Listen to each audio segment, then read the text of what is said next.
So you're an environmentalist as well at heart, and you're also a Boy Scout. I was also a Boy Scout. Yeah, that's me. That's how you can describe what I do today. It was very much shaped by duty to God, duty to mankind. That's what I know all about.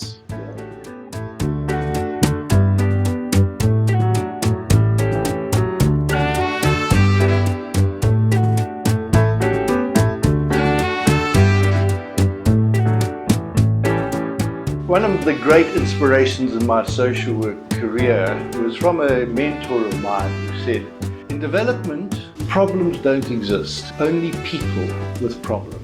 Beneath that little aphorism is a wealth of wisdom to say that as we in our society try and grapple with solutions, it's actually all about people. I have the pleasure today of interviewing Sbu Zikode, who, from what I've read about him, embodies that idea that it's people that matter. He is the founder, the chair, facilitator of a movement mostly based in Durban called Abahlali baseMjondolo. It's been going now since 2005 or so. And I'm here to talk to him in his office about what lessons we can take from that movement and from his experience. Sbu, it's been an absolute joy, and I've been so looking forward to this. Am I being fair to you about that description about developments about people? Yes, it is fair because, as Abahlali, we've always been of the idea that everyone matters. Every person counts. This is much more clear from our vision, which is really to build a society where there is equality, justice, respect and dignity. But this is to make sure that every humankind is given the respect that it deserves. Now for us, the key word here is people matters. Coincidentally, a friend of mine, Dr. Mike Koster from the HSRC, invited you to participate in a dialogue in Parliament.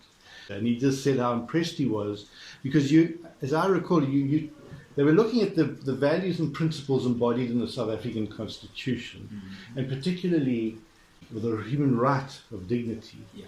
Say a bit about why was he so impressed? What is it that you said there in that particular gathering? Well, I think, from the onset of the formation of Abahlali, baseMjondolo, a shared rulers movement that has actually given hope to millions of South Africans who, at the times when we started, were regarded as the people who cannot think for themselves, people who cannot represent themselves, people who cannot speak for themselves. Here comes Abahlali out of anger, hunger and frustrations and said, as much as we do want land and housing, but in the center of that is human dignity. These are the principles that are really embodied by our constitution. So I think part of what inspires many people is that you would expect Abahlali to be talking about service delivery all the time, but that's not what it is. Yes, service delivery is very important for the landless, homeless, and for the destitute, but in the center of that is human dignity. So we have always articulated very well that our challenge are not always about budget constraints, but it's about how you treat a human being each second, each minute. That's what matters.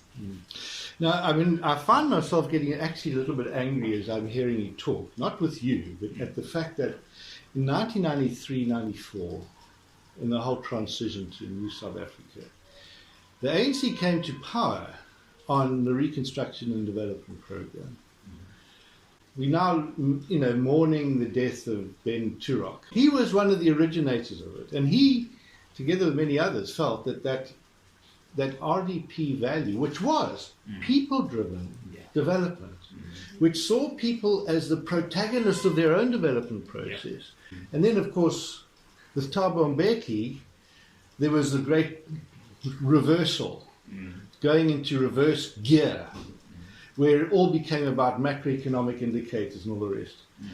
During the election campaigning, I was invited to talk to Thabo Mbeki. I was very impressed with him because he didn't sit there and pontificate. He said, look, I want to listen to you. You've got experience, you've been involved in social development for a long time. I've been in exile. Please tell me, what is it that each of you do? So I told him a bit about my work. At the end of it all, he said, thank you. He says, once we come to power, once we have to start working the levers of power, we're probably going to forget where we came from. He says, I urge you, please, to remind us of the values and principles of what the liberation struggle was all about. So, in the hope that Thabo Mbeki is watching this, I wanted to say to him that for the last 2 decades, we have seen an utter betrayal. Now, why aren't you angry? Because I would have expected you to be really furious.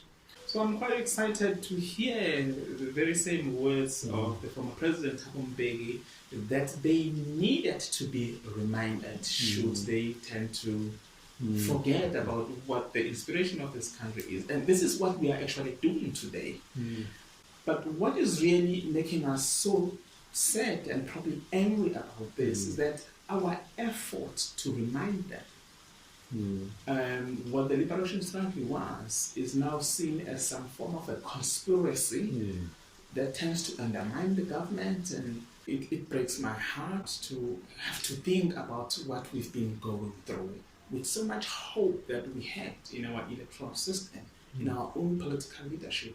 We have actually paid a high price for the country to be where it is today. We've gone through so much for the deep love we have for this country. And it's part of my contribution to the debate that we had in Parliament to reflect on the 25 years of democracy, which in our view and in our own experience, that it has been paid in blood.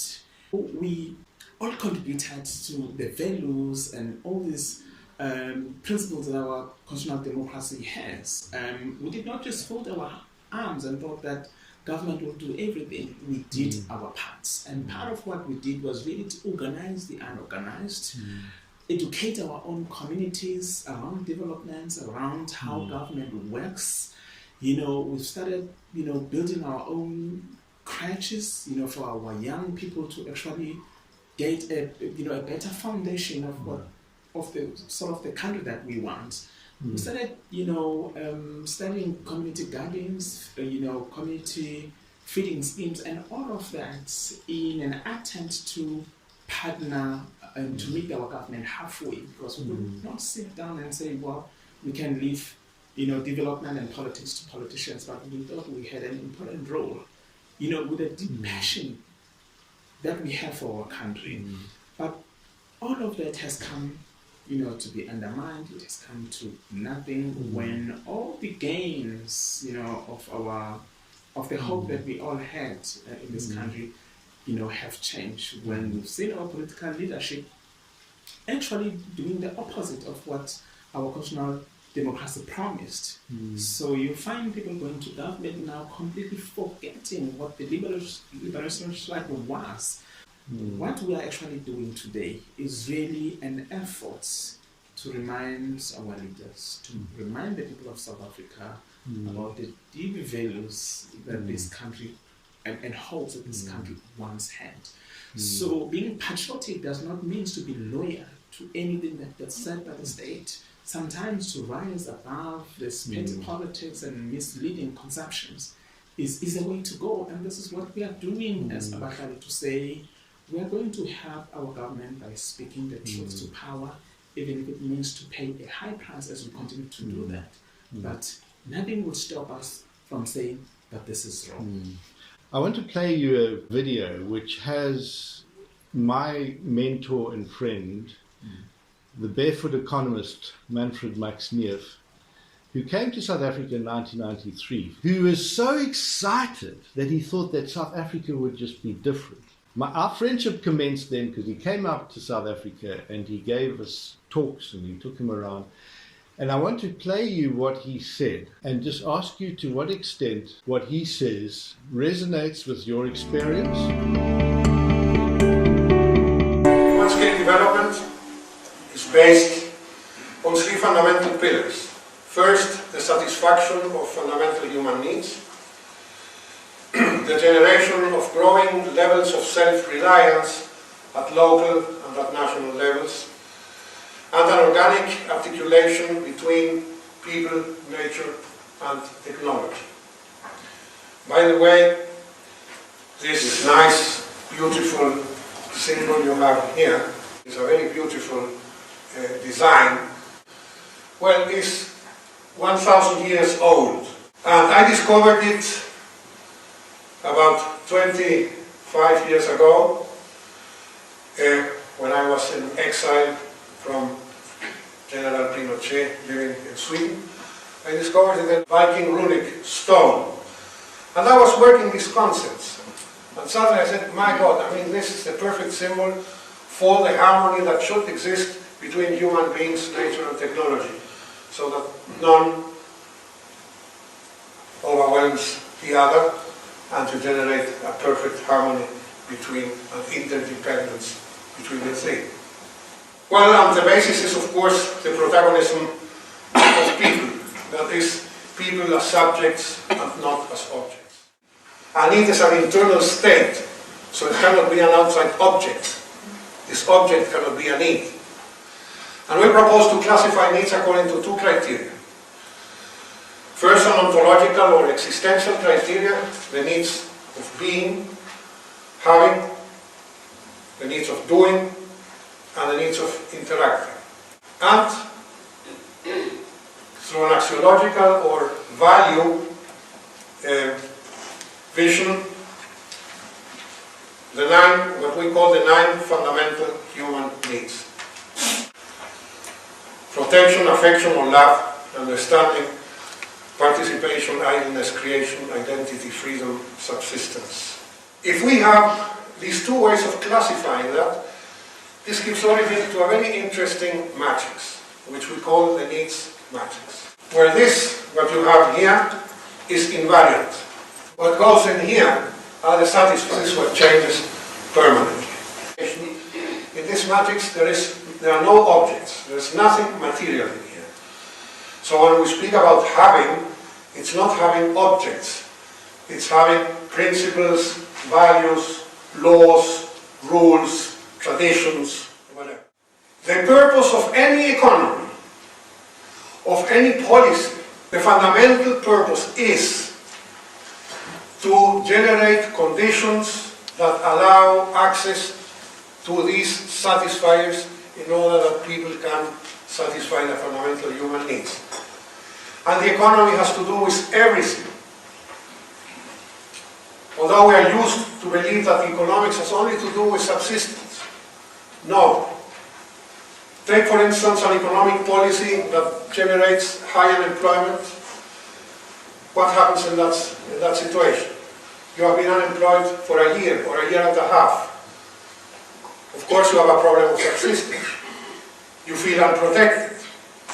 You have problems of affection. Probably you start fighting with your wife.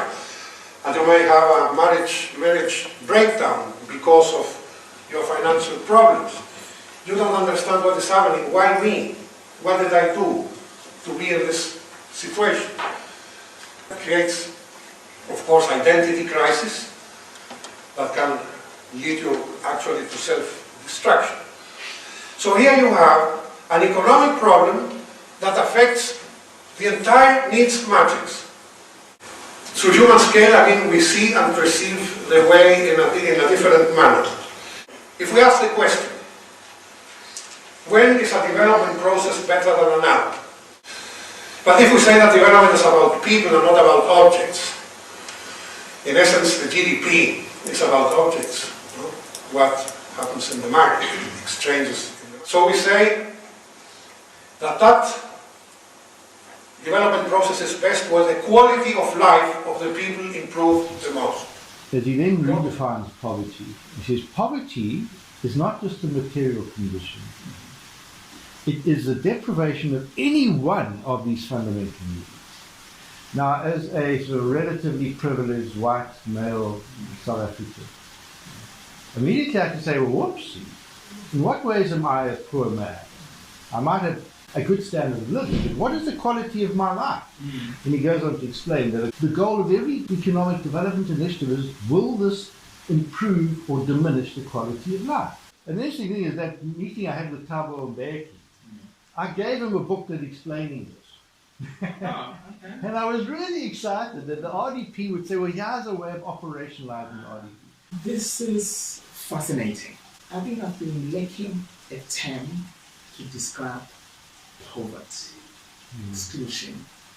But for me, what has just been described here is absolutely relevant and does resonate with our core.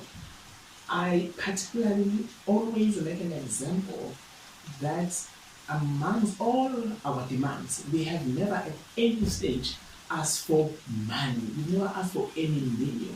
So whatever our demands, we do not expect any government officials to tell us about budget constraints, project cycles, and all of the monetary constraints that we have.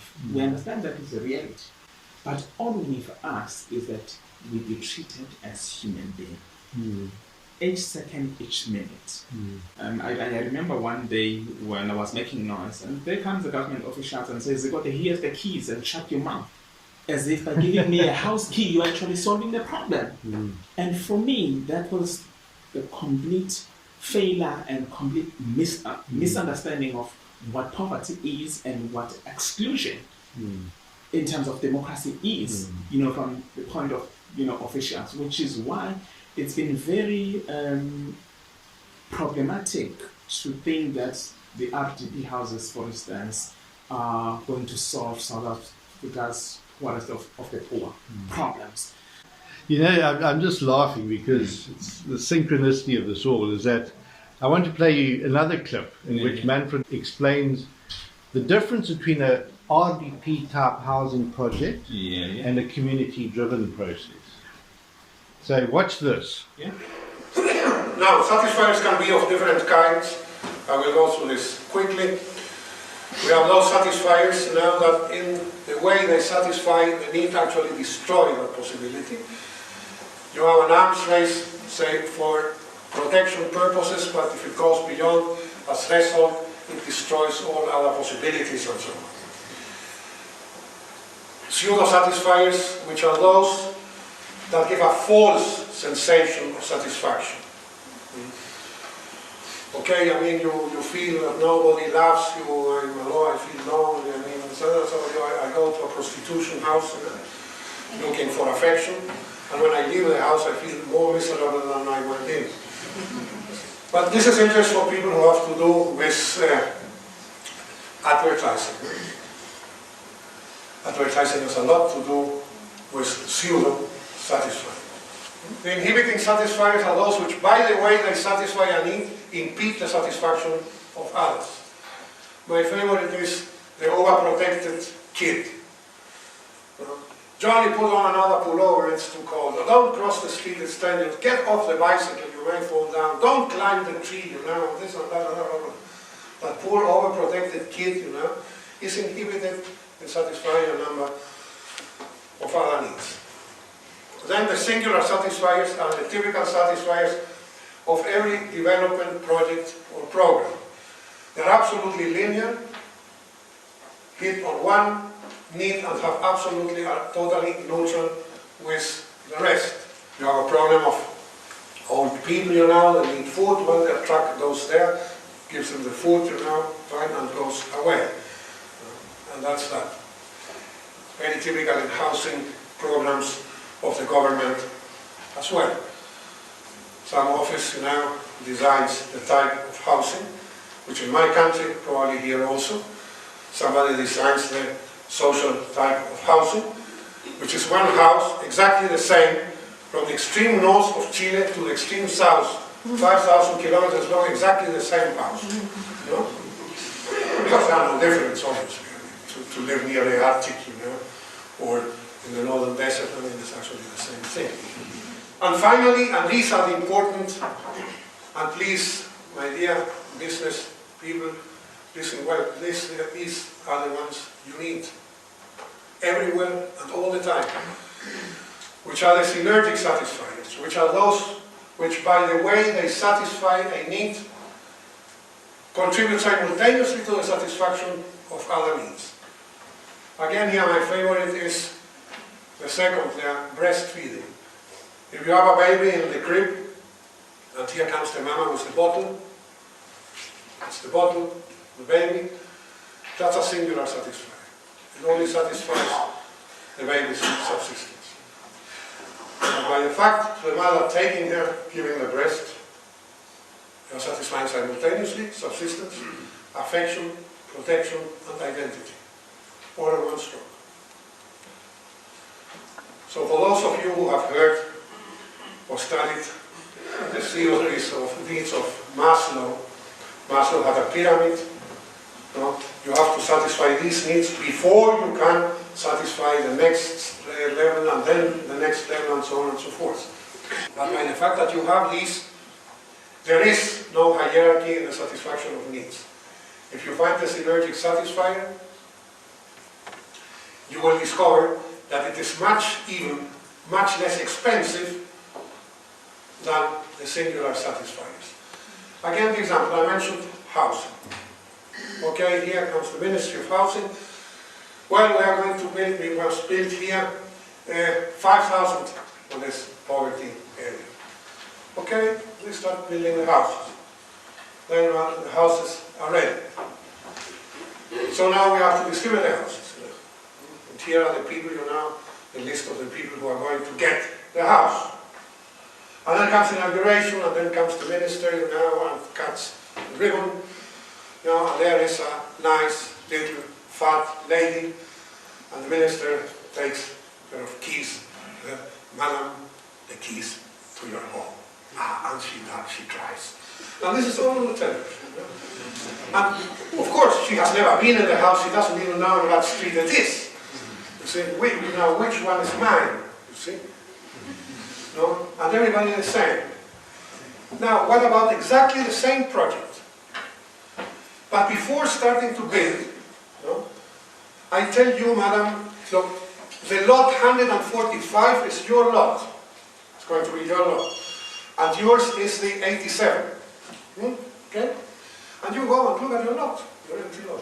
That's my lot. Yeah? And you will meet the neighbor who's going to have the next lot. And then the building begins. And while they're building one, you go there, and why can't you lay one of the bricks of your own home? And eventually help your neighbor, to put up the door or the window. And then you can tell the constructor, look, instead of having the door here, I would like it 1 meter away here. And this room, instead of here, turn it around. I want the window there instead of here. Exactly the same window. No change in costs whatsoever. The houses are ready. What do you have as a result? Everybody having a house? No, you have a community. People who met each other. People, because they helped each other, all of a sudden were very creative. They had an idea, look, but we can do this in a better way. So why don't we try this? And so on and so forth.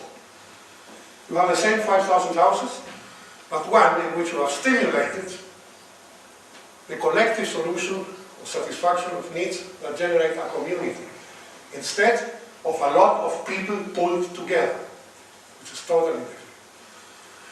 That's synergy. So I hope Thabo Mbeki is now listening to this, please, because what I'm hearing Sbu say is that you need to participate with the people in the resolution of these issues. Yeah. You need to do what Max-Neef says. Now, how does that speak to your experience and vision for Abahlali, baseMjondolo? The problem begins when the government thinks it can solve the problem of the country in isolation to the citizens. So by saying this is not about budget constraints, because always the government will tell you that there isn't enough money for everyone. We know that, and that's not what we want. All we want is to be humane. And how the professor has described this sort of freedom versus poverty resonates so much with us, because all we have been asking is not money. We've never asked for money. When we acknowledge that the conditions under which we live, but we need more than that. Yeah, it's So not a material kind of like it's not a thing. material. It's an attitudinal thing. It's an yeah. attitude, which is why we've been fighting with a lot of thinkings, including the intellectual thinking that we've seen academics that think that it is their job to think for people, represent them, speak for them. We had to fight so much for that space to say we can speak for ourselves and there should be nothing for us without us. Now, if you allow us to speak ourselves, to participate, to express, our needs, whether it's failures or victories. Yeah. So that contributes to the kind of society that we want. So that the challenge that are facing South Africa and the world can be the challenge of all of us. Only if we were given an opportunity to assume that we matter. It's important for us is really that we participate. Our active citizenship can only succeed when we are given an opportunity. In fact, we shouldn't be given an opportunity. We should take that opportunity as we do, because nobody is going to deliver that opportunity. We should be occupying the space, and this is what, as Abahlali, we are trying to do. To say we're not going to wait for someone to deliver that opportunity one day. We grab the opportunity because it is our opportunity. As long as we think that it is our country, then we have a responsibility. And that responsibility is to think with others, is to organize and mobilize broader society so that we can be together. In that sense, we want to acknowledge that we do not have answers on our own in isolation to other sectors of our society, including government. And if government also could acknowledge that on their own, without citizens, without different sectors of the society playing a role in the challenges that are facing this country, they will never succeed.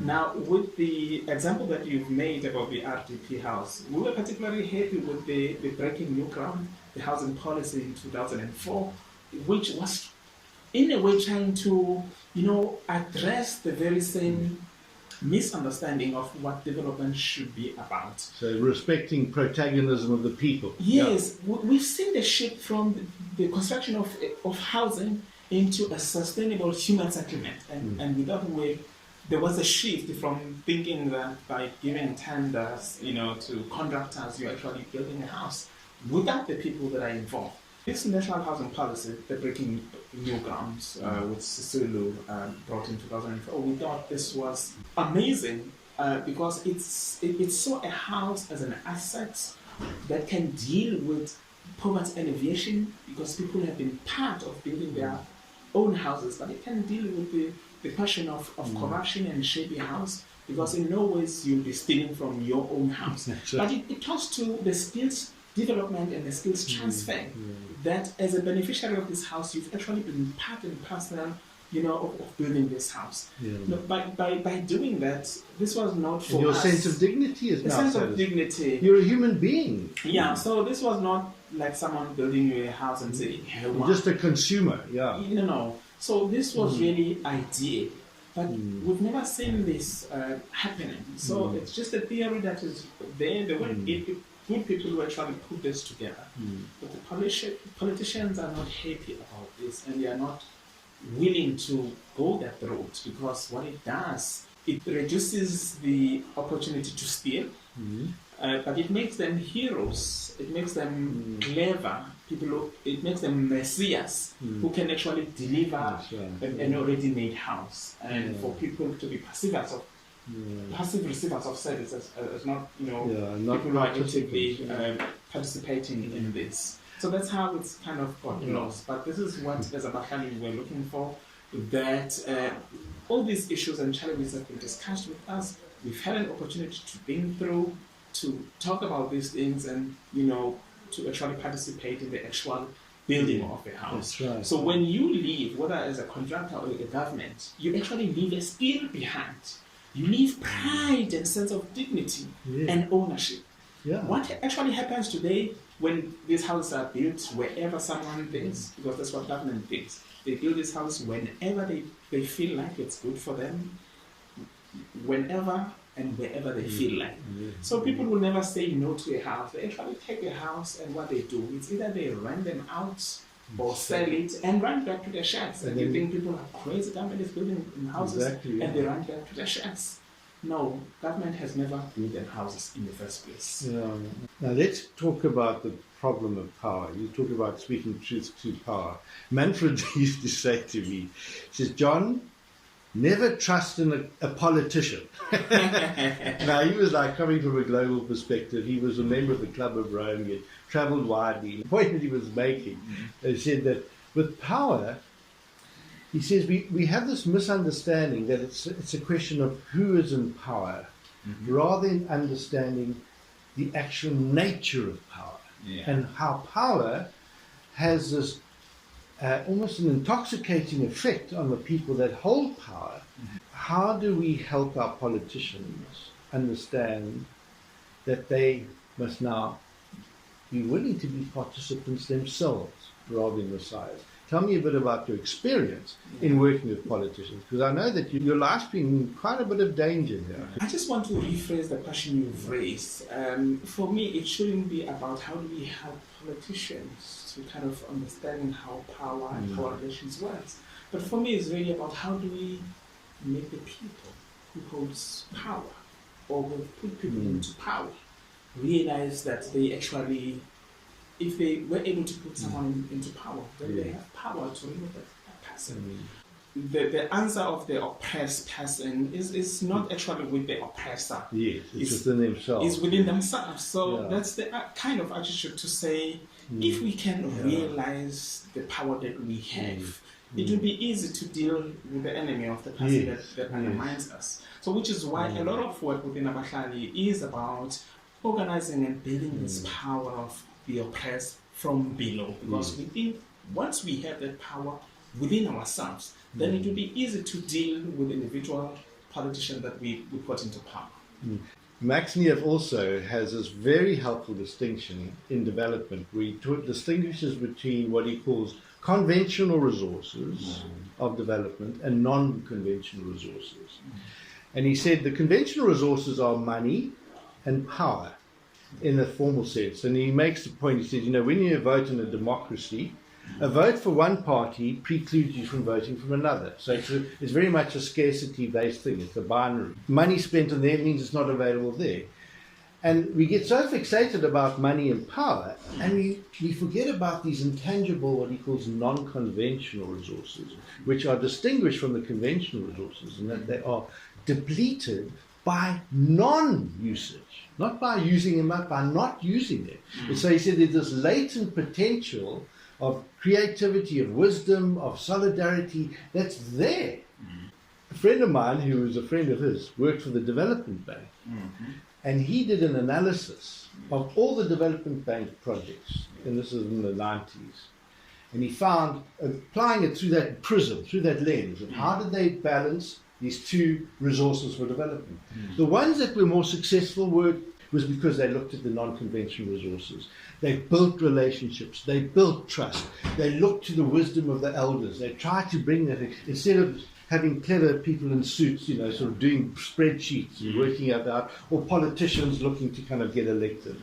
So does that gel with you? Yes, no, absolutely. Especially within our organization. I mean, this is grassroots, membership-based organization whose members, 80% of them are unemployed. So surely the monetary resources doesn't exist, or if it does, very little. So what makes us strong today is the very same sense of acknowledging that money is not everything. That our humanity is not made out of money, and it should not be judged by how much of money we have, but how much of the humanity and how we contribute to building a society that we want, where equality, justice, respect and dignity becomes the order of the day. What makes us more humane and more even known today is that sense of solidarity between and within different communities and with other organizations that are not necessarily part of Abahlali. The kind of network, national, regional and international, that we are part of makes our voice so powerful. So then you can see how we can rise, of course, without the balance of the other. But as you are saying, if we were to be able to balance the two, we will do wonders. I'm so thrilled to hear this because everybody said, John, you're far too philosophical and theoretical. And I say, the conventional economists are far too romantic because they don't recognize that protagonism of the people. And what I'm hearing you saying is that when you have a power with rather than a power over, because everybody's got power, something within them, and it's about self-confidence. So when you have their fundamental need for creation, participation, identity, freedom, etc., all met, satisfied together, well then it's like a force of nature. I mean, we could even fix the problem of Eskom if we allowed human beings to basically drive it in terms of their own protagonism instead of being dependent on highly trained engineers and kind of people. Individuals, I mean, I know that's the bold claim. People were saying, John, you're talking nonsense. That he helped me understand that economics is not essentially an extractive process. It's a generative process. So you talk about unemployed people. Every unemployed person is a loss to the economy. Every person that hasn't got some means of contributing to the national economy, it's a loss to the economy. Now, most people think, what nonsense am I talking? But they don't have the skills. They don't have all this thing. Interestingly, at that lecture which Manfred gave, there was somebody that put up in question time, but she said, what you are describing about this pathological way in which needs are not satisfied in workplaces sounds to me very much like what we see happening in call centers. Because now they've got the technology and they have all these people in person done at different parts of the world handling queries. They've got good salaries, but their social and family lives were devastated because they just could not sustain it because there was that balance. You're talking nature, humanity, and technology. Technology had overwhelmed it all, and we had lost sight of the humanity. This sort of idea comes very clear, especially when we are talking about the climate justice. What we're actually seeing today, I think many of us, we ignorant today ecosystem, how the nature works. We thought it was the job of the expert and environmentally, activists and everyone. I was also fortunate because I grew up as a Boy Scout.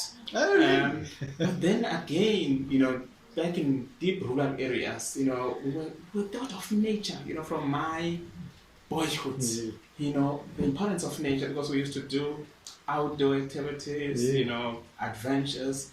So you're an environmentalist as well at heart, and you're also a Boy Scout. I was also a Boy Scout. Yeah, that is how I grew. I'll show you one photo, when I was a Boy Scout. But then I didn't know what this means, but it was quite exciting, as young boys when we were really, because from the my early boyhood, leadership, citizenship. On my honor, I will promise to do my best. To do my duty to God and my country, to help other people at all times. That's what I am about. My duty to God, my duty to my country.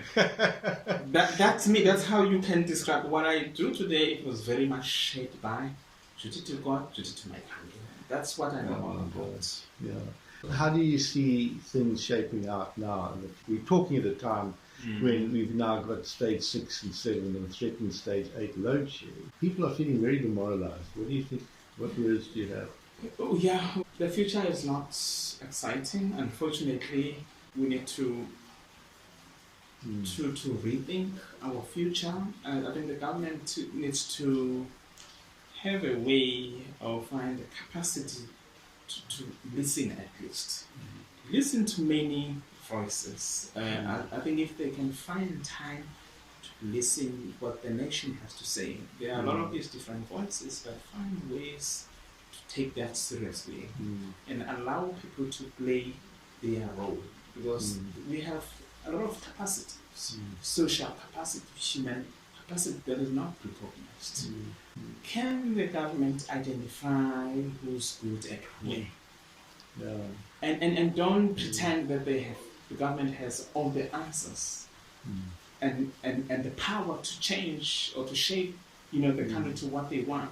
But I think they should be prepared, of course, to spend on social capacity building, social facilitation. So on my own, I do not have the answers, but I can tell you the future is created by day-to-day thinking of ordinary men and women of this country. That's where you are going to find it. I was trying to think where I've heard something similar to what you said, and I've just remembered where it was. It was Pope Francis. Now, Kathy told me that you went to Rome. that you were in Rome, and the Pope heard that you were there, and he says, "I want to meet you." Is that- Tell us about that visit. I to was Rome. one of the very luckiest people to be invited in Rome as part of the popular movement. So Pope invited the world popular movement. We were shocked as Abahlali to be identified as one of the world's popular movements. So when we go to Rome with hundreds of organizations worldwide, so I was one of the only 10 amongst hundreds, only 10 who were chosen to sit with the Pope. Now, sitting next to the Pope, we were asked to bring whatever we want that the Pope could pray for us. And of course, I had a Abahlali banner at heart. I had the colors of the Republic of South Africa for the Pope. Remember, he's a man before you can actually see Jesus Christ. So I was next to a man, the last man before seeing Jesus Christ. Really? So we were asked to bring anything that we would want the Pope to pray for. And then I brought the Abahlali. Sat next to the Pope, and then we were now expecting the Pope to pray for us. So now instead of the Pope praying for us, you know what the Pope said? Please pray for me. Really? And we were like shocked. We were expecting this blessing from him. And with that, I kind of recognized some source of power that I've never had. Really? I was expecting him to give us prayer, but he's expecting me to give the prayer. And then I asked myself, who the hell I am? Who the hell the Pope thinks I am? You know, then there was this shift again of power, what I call spiritual power relations. You know, when you think that there's power in heaven elsewhere, when in fact, in all of us have this divine this power. That was my learning from meeting the Pope. Well, that's wonderful, and hopefully he will get to see this. And thank you, Holy Father, for your empowerment there, because in some ways it's similar to what Thabo Mbeki was saying to me before they got elected. Absolutely. Please help us. I find it difficult, and maybe you can help me, because I am still very angry with him about what happened there. And I'm sure that part of that prayer was to find it within us to find forgiveness too. How do you manage that? Because you've been scapegoated and you had to live in fear of your life at times because of. How do you find it within yourself to actually deal with enemies? Well, first of all, I find it as an honor. I'm not feeling guilty, I'm not apologetic, and I don't think I owe anybody. Duty to God, duty to my country. Those words resonate with me at all times. So I think of course, with others, through the collective efforts, we are doing what we are supposed and meant to do. To speak the truth to power, no matter how it feels, how it gets to people. And of course, we've paid a high price for that. And still one doesn't regret, from speaking truth to power. We have lost comrades, we have lost loved ones, we have lost leaders and activists. But for us, it's a call. We have a duty. It's a responsibility. So as long as we are still living, we have that duty to continue speaking truth to power. And we know that it comes with a price, with sacrifice. It's a call. This is how we take it, as a call. And then one has learned that the minute you nail it, in other words, you are relevant, you are getting hit, you actually build enemies. You put your life into risk. But there's a realization that when it comes to that point, one has to do it even much more aggressive because we think it gets the message that it deserves. So this is not an easy question. It's not really, it has put families into distress. It has, created, destitute, within the families of Abahlali. But there is that inner power within ourselves that says, continue to do this, because if you stop, there are not many who would be courageous, who would stand firm. People have been killed, people who speak like how we speak, they've been killed with impunity. But for some reason, God has always been so honest to be on our side. And I think the reason for that is that He has a purpose. There's a purpose. That someone has to say something that everyone is scared to say. So Abahlali has been that kind of family that is able to speak, this truth to power, no matter what, the response is, it's going to be.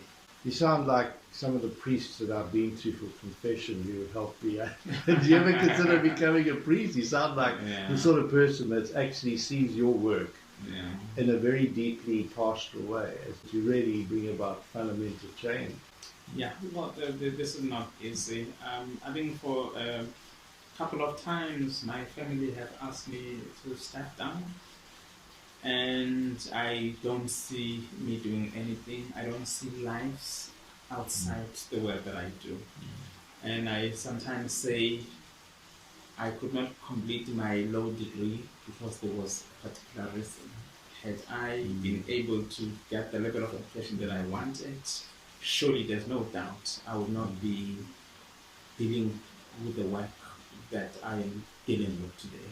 I would not be humbled enough to save the unsaved, the excluded communities. I think I would be also living a comfortable life, which everyone likes, deserves. And you studied law, but you couldn't afford to pay, and you had to basically give up? Yeah, I came from the Natal Midlands, from the two rural areas of Estcourt. So I came to do my law degree at the former University of Durban, and poverty ruined me. I remember attending the university by bus. So each time I passed Kennedy Road, for the first time seeing the informal settlements, I didn't see a human being could live like that. So each time I passed there, then I had a sense of guilty conscience. Little had I known that in the next couple of weeks I'll find myself in that community. But guess what? When I got to the Kennedy Road community, I found a deep sense of humanity when people were humble, people could greet. And for me, that was a community, because we tend to forget that communities are built. You don't just become community because suddenly you've built houses together. Communities are built. Communities have to talk to each other, they have to greet each other, they have to know each other. There's a way of building communities. And it's in adversity that unity comes. Yes, so when I got to Kennedy Roads, the first task before organizing was to say I have a duty to make sure that these living conditions, which people here do not deserve, are attended to. That's how I started, organizing, because I realized that now that I'm going to be part of this community, surely something has to change. So in the interest of seeking justice, which you normally think this is what lawyers go to university to do, is to push for justice, you found a whole much more organic, powerful way of establishing justice in a very much more embodied form in the most vulnerable and disadvantaged. Absolutely. I don't think someone has to learn to seek justice, of course, because of our education system, because of our legal systems and framework. It is important that people go to do law. But I find a deep sense of that organically. It has to come out from people's experience. So, because otherwise, if you do not have a law degree, you will find it as an excuse to say, I don't know how, and maybe it's not my responsibility. It's lawyers, journalists that are supposed to be doing this. For me, it's really a moral question. University acquired qualification is a bonus to what we are called to do. It's a bonus. Yeah, and it doesn't bring understanding. It gives you knowledge, understanding comes from embodiment in your own life experience, which was another deep lesson from Manfred Max-Neef. And with that, in conclusion, the reason why we have such a fantastic working relationship with the Socio-Economic Rights Institute of South Africa, SERI, this is our legal team, it's because of the very combination of the university acquired system of protecting human rights and the very same organic, when people who are committed to that cause and a call for justice work together with the lawyers, then the results are amazing. So Abahlali are where they are today because of our working relationship with a number of partners, including SERI, who, by the way, have played a major role in litigating, because we can only do so much. There's been a lot of successful court cases in terms of interdicting those who have been facing evictions. I mean, we use three strategies in Abahlali to find solution or to find justice. One of that is the political interventions, to say people can resist as long as they work together, act together in the interest of justice. They have power to do that. But the second one is the use of media, making sure that we expose corrupt behaviors. But the last one, which becomes the last resort, is litigation. Because lawyers are expensive and it's not our terrain. We are not always able to have access to court. But through working with organizations like the Socio-Economic Rights Institute, we've been really amazing in making sure that thousands of families are kept in their homes. That's what makes us proud when we reflect back, seeing people saying, we have what we call a home. This is what makes us create peace in our hearts. That's wonderful. And it has such echoes with my experience with the Amadiba and the Wild Coast. That their story was well known thanks to the media. So that's lovely to see that. So, there's a place for lawyers. So you guys still got a job. There's a place for social workers. There's a place for Boy Scouts like us. We've got to have another meeting soon, because it's the beginning of a long friendship, I hope, because I can see that you can help me as I'm in my 60s now. So I'm getting into my anecdotage. I'm starting to, and how can our experience of those of us with experience actually pass it on to the next generation? And you've been so lovely to have a conversation with you.